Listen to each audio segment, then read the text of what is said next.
Metaphase. The complete disintegration of the nuclear envelope marks the start of the second phase of mitosis. Hence, the chromosomes are spread through the cytoplasm of the cell. By this stage, condensation of chromosomes is completed and they can be observed clearly under the microscope. This then is the stage at which morphology of the chromosomes is most easily studied.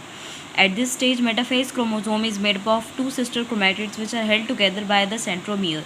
Small disc-shaped structures at the surface of centromeres are called kinetochores. These structures serve as the sites of attachment of spindle fibers formed by spindle fibers to the chromosomes that are moved into the position at the center of the cell.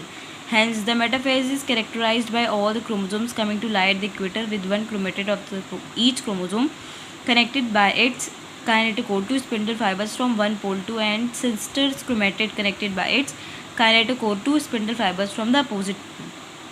The plane of alignment of the chromosomes at metaphase is referred to as metaphase plate. The key features of the metaphase are spindle fibers attached to kinetochores of chromosomes. Chromosomes are moved to spindle equator and get aligned along a metaphase plate through spindle fibers to both poles. Anaphase. At the onset of anaphase, each chromosome arranged at the metaphase plate is split simultaneously, and the two daughter chromatids, now referred to as daughter chromosomes of the future daughter nuclei, begin their migration towards the opposite two poles. As each chromosome moves away from the equatorial line, the centromere of each chromosome remains directed towards the pole and hence at the leading edge, with the arms of chromosomes trailing behind. Thus, anaphase stage is characterized by the following key events: centromere split, chromatids and separate. Chromatids move to opposite poles. Telophase. At the beginning of the final stage of karyokinesis, that is telophase, the chromosomes that have reached the respective poles decondense and lose their individuality. The individual chromosomes can no longer be seen, and each set of chromatin material tends to collect at each of the two poles. This is the stage which shows the following events. Chromosomes cluster at opposite spindle poles and their identity is lost as discrete elements. Nuclear envelope develops around the chromosome clusters at each pole, forming two daughter nuclei. Nucleolus, Golgi complex and ER reform. Cytokinesis. Mitosis accomplishes not only the segregation of duplicate chromosomes into daughter nuclei, karyokinesis, but the cell itself is divided into two daughter cells by the separation of cytoplasm called cytokinesis, at the end of which cell division gets completed. In an animal cell, this is achieved by the appearance of furrow in the plasma membrane. The furrow gradually deepens and ultimately joins the center, dividing the cell cytoplasm into two.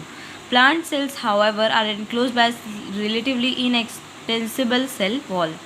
Therefore, they undergo cytokinesis by a different mechanism.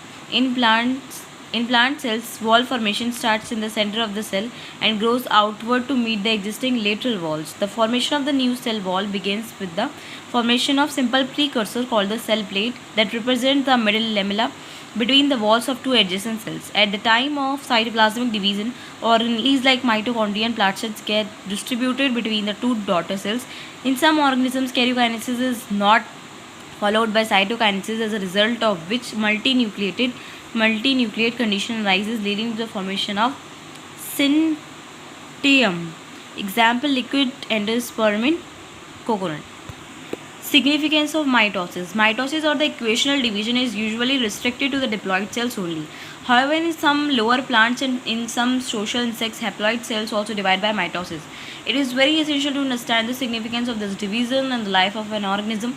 Are you aware of some examples where you have studied about haploid and diploid insects? Mitosis usually results in the production of diploid daughter cells with identical genetic complement.